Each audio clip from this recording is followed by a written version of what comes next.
lost the light. Came down here to investigate a little.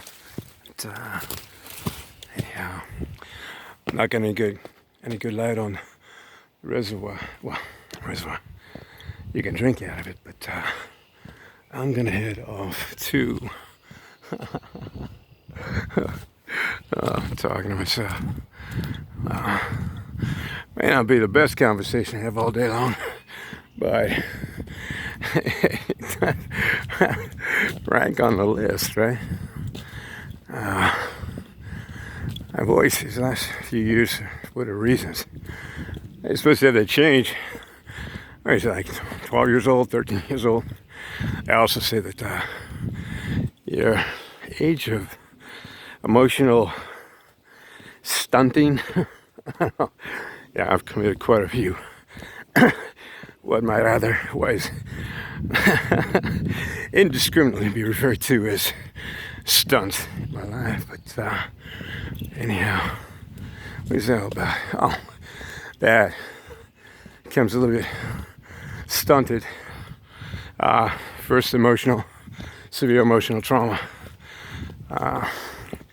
And indeed, it is consideration because even though I grew up in a yuppie town, Seacoast Village, but still referred to as the East Coast Riviera. Pardon me. But what was I saying? It's a really good spot on a really hot day. There's no air. What was I saying? Oh, motion trauma. Yeah. Whoa. Like where the clouds reflect. Sometimes it's like a moving picture show on the water, especially when the clouds are moving fast. High winds up there, up above there, up the them lofty heights. Yeah. And leaving home when I was 15, technically called a runaway. Suffered a trauma that I said men can talk about. Well, I was a boy at the time, but 13. But it really is still a double standard. People like to say it's not, but I never found it to be so. I discuss it very seldom, if ever. Well, not if ever, but seldom in my life. Actually, have been repeated trauma. Not the initial trauma at 13 when I left home with $26 in my pocket and a backpack and a thumb, headed out to travel across America. Searching for what? Myself. I couldn't tell my family what had happened. Teacher, go figure that out, right? So, and it was I made it to Florida after a few months of being on the road. I had some friends down in Miami. I had some fake IDs from my buddy, Leonard David North from Beaufort, South Carolina, Ladies Island. Stayed with his sister, Linda Gale, for a while there. Wow. Linda Gale. Yeah, it was my first exposure to Gale South and Mason-Dixon. So, it's still recording. Let's see if I have any. Better listen to music than me sometimes. What? Even like still purty, ain't it? Yeah.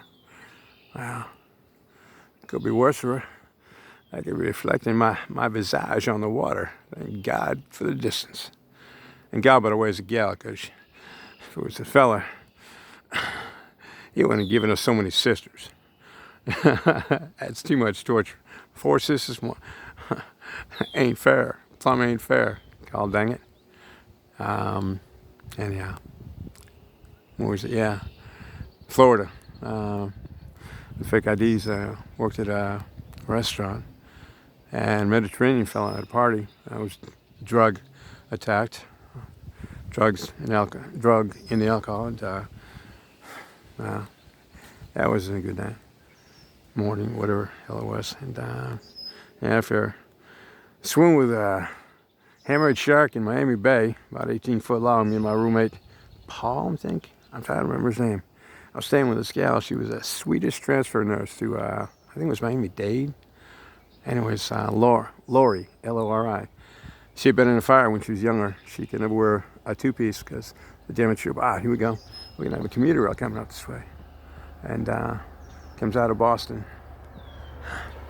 I'll be quiet for a while. Damn. And that's it. Wow.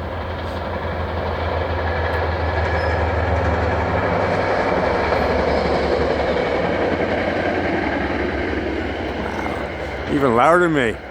I do have a voice that probably been a good tenor, right?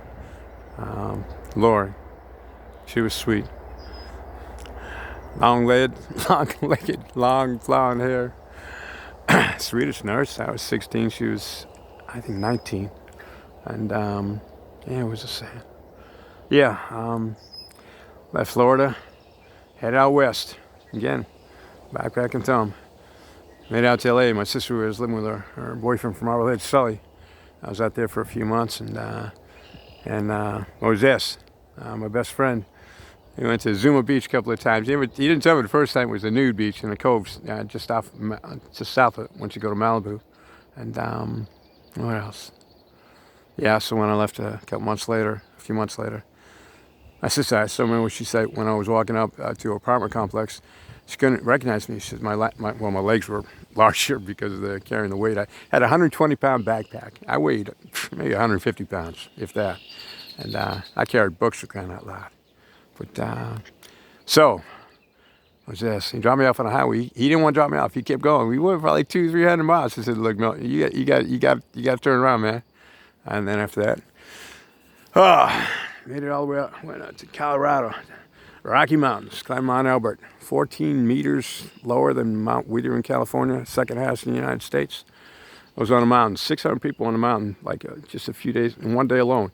Weather was coming in. I was nearing the top. Oh wait, halfway up, cooking fire. Grizzly bear, they weighed about 800 to 1,000 pounds, came snuffling around my campfire. Saw the shadow on my tent with the embers. Wasn't interested in me. I had my father's Marine Corps K-bar knife. What he used as a toothpick when I was down with me. I was scared of nothing. I don't know why. I wasn't like facing fate. It was just like, nah. They're herbivores, basically. I mean, they're opportunistic, but what was I saying? Karen. Bullfrog. Jeremiah was a bullfrog. I remember seeing Godspell when I was in Catholic parochial school. Started to see Marblehead. I was supposed to be one of 3 students chosen by Mom Monsignor to go to Malden Boys Preparatory Catholic to become a priest.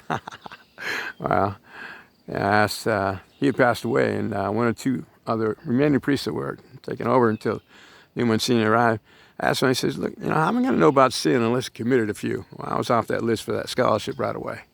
Anyhow, going back. What was I talking about? I don't know why. Whittier, Albert. Oh yeah, halfway up the mountain, and about at the tree line, snow line, because it was mid-spring.